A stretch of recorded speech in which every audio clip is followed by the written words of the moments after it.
नमस्कार दोस्तों, आइए आज सुने कहानी बिरमली और बल्लू का दूसरा भाग। रामी के जाने के बाद बल्लू का हर दिन पहाड़ तोड़कर काटने जैसा था।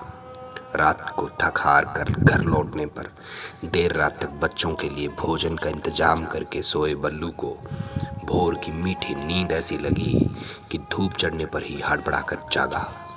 बल्लू ने उठते ही एक गिलास में पानी भरा, मुंह में पानी डाले बिना ही कुल्ला किया और उसी गिलास में बकरी की टांग पकड़कर दूध लाया। झट से रांगी चाय बनाई और एक लोटा भर लिया।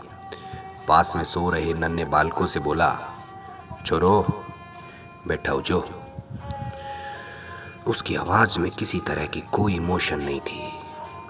पूर्वतः विरक्त और सधुकड़ी आवाज में फिर से बोला, मिर्च रगड़ मेलड़ी है, एक रोटियों कर लिया।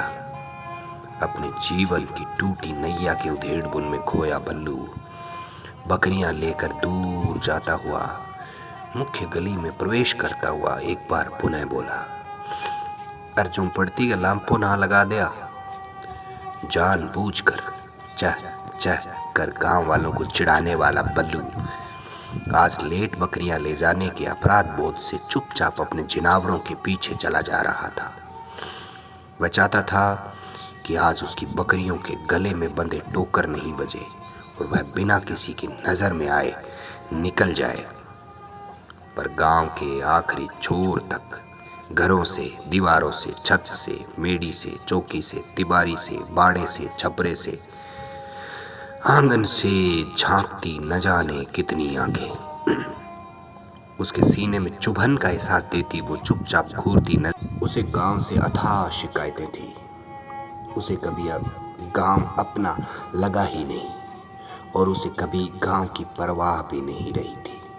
पर फिर भी आज वह निश्चय कर चुका था कि आज के बाद वह अपनी बकरियों को गांव के बाहर से ही लेकर आया जाया करेगा, चाहे जितनी मर्जी समय लगे और चाहे जितना मर्जी उसको श्रम करना पड़े।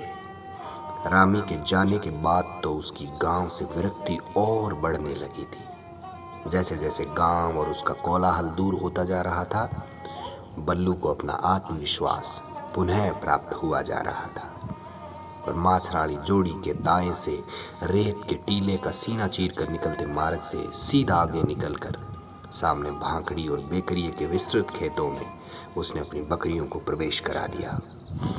बकरियों के घास पर टूटते ही उनके आगे बढ़ने की गति धीमी हो गई तथा टोकरियों की ध्वनि की बारंबारता बढ़ गई। बकरियों के गले में बंधी टोकरियों के बजने से वह अपनी बकरियों के आगे बढ़ने की गति और खुद से दूरी का अनुमान लगाकर उन्हें मॉनिटर किया करता था। बकरियों के आगे बढ़ने की दिशा की गणना कर वह उस दिशा में आगे बढ़ती एक पहाड़ के ऊपर जाकर बैठ गया और चंपा मेथी का एक गाना गुनगुनाने लगा। आंगनिये खुदाऊं कुआ बावड़ी सा मावड़ी जाया बावड़ी ओ। यह गाना रामी का फेवरेट गाना हुआ करता था। रामी का स्मरण होते ही न जाने क्यों गाते गाते न चाहते हुए भी उसका गला भर्रा गया तो वह चुप कर गया। तभी पड़ाल से बांस जैसी फटी आवाज उसके कानों में पड़ी। वह आवाज बेसुरी थी, मर्दाना थी, पर बहुत बुलंद थी। पाले चढ़ूं नीची उतरूं ओ माँ मारी उतरूं ओ डिगी मारे सरवरी एरी पाल डिगी मारे सरवरी एरी पाल। बल्लू के चौंकने के दो कारण थे। पहला तो यह कि उसने यहाँ किसी इंसान के होने का एहसास पर न था और दूसरे वह कल के बाद बिरमली और उसके द्वारा किए निवेदन को पूर्णतया भूल चुका था। आज लेट आया हो बलजी, करीब आती बिरमली ने हल्का सा मुस्कुराते हुए कहा और पसीना पोंछने के बहाने आंखें साफ करता हुआ बल्लू महज इतना बोल पाया, बिरमली लासू तोड़कर खाती हुई बोली, मैं तो सुधी यहाँ आ गई, कई देर तो जोड़ी पर थाने डीकी और पछ जिनावरा ने इन्ने टोर ली। चरण ने तो घणो ही है, पर इन कुराने खोड़ में मन तो एक दिन लगे डर। पछ थारली गोना का टोकर बाजा जना जार जी में जी आयो। सामने पड़ाल में बिरमली और बल्लू के जिनावर मिक्सअप होकर चलने लगे थे। वो बल्लू की तरफ पीट करके लगातार बोले जा रही थी। रामी भी बहुत बोला करती थी और वह उसकी बातों के जवाब में सिर्फ हुंकारे दिया करता था। टाबर घरे एकला ही है कि? अचानक ही गंभीर होकर बल्लू से मुखातिब होती हुई बिरमली ने पूछा। बल्लू एक बार की हड़बड़ा गया। उसे ऐसा लगा मानो रामी उससे यह सवाल कर रही है। होठों के किनारे से बहते लासू के खट्टे पानी को पहुंचते हुए बिरमली ने फिर से पूछा, टाबर?